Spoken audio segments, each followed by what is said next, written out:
Baigėsi 9 dienas buvusiame mėsos kombinate trukęs projektas 9 kombinacijos.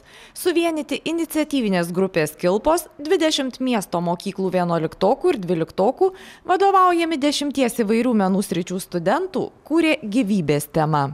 Norėtųsi pasakyti, kad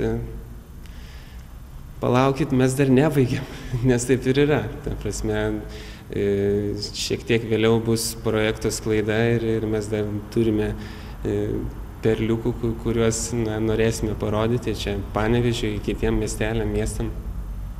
Ir iš anksto galiu pasakyti, kad tai įvyks Panevėžy kažkur Liepos vidury. Ir yra veiklos, kuri tikrai bus reikšminga netgi miestui. Gyvenę ir dirbę niūriose, apleistose erdvėse, jauni žmonės šį pastatą pakeitė iš esmės. Kiekviena kertė kupina gyvybės apraiškų. Netrukus projekto koncepcija bus pristatyta šalies visuomeniai, naujamiestiečiams, ramigaliečiams, šiauliečiams, vilniečiams.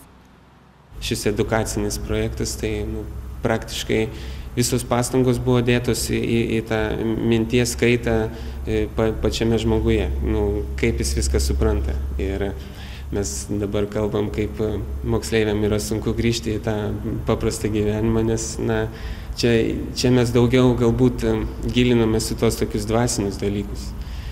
Ir be abejo, tas paprastas gyvenimas juk jis yra visoks, turi galvoti, kaip pragyventi.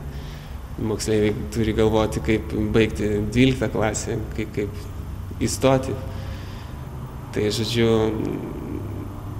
ir vis dėlto tai yra svarbu, ta prasme, menas, kultūra, visa tai yra svarbu ir mes tą norime parodyti. Saulėtekio viduriniai mokyklai atstovaujanti projekto dalyvė Indrė sako, čia išgyvenusi daugybę atradimų, sutikusi puikių draugų, įžengusi į naują, turtingesnį savojo gyvenimo etapą. Užpildyti anketą mane paskatino mano dailės mokytoja, Talija Balčiūnienė.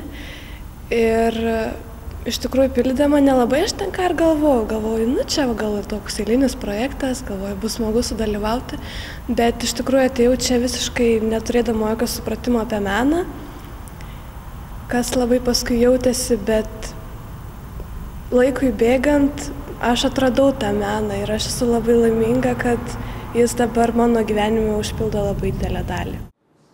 Iniciatyvinė grupė Kilpos Panevėžiui tokį šiuolaikinio meno projektą dovanoti nusprendė todėl, jog sumanė atgaivinti nenaudojamų apleistų pastatų erdves. Be to pastebėjo, kad atmestinai žiūrima į miesto kultūros plėtrą bei šviečiamosios informacijos stoką.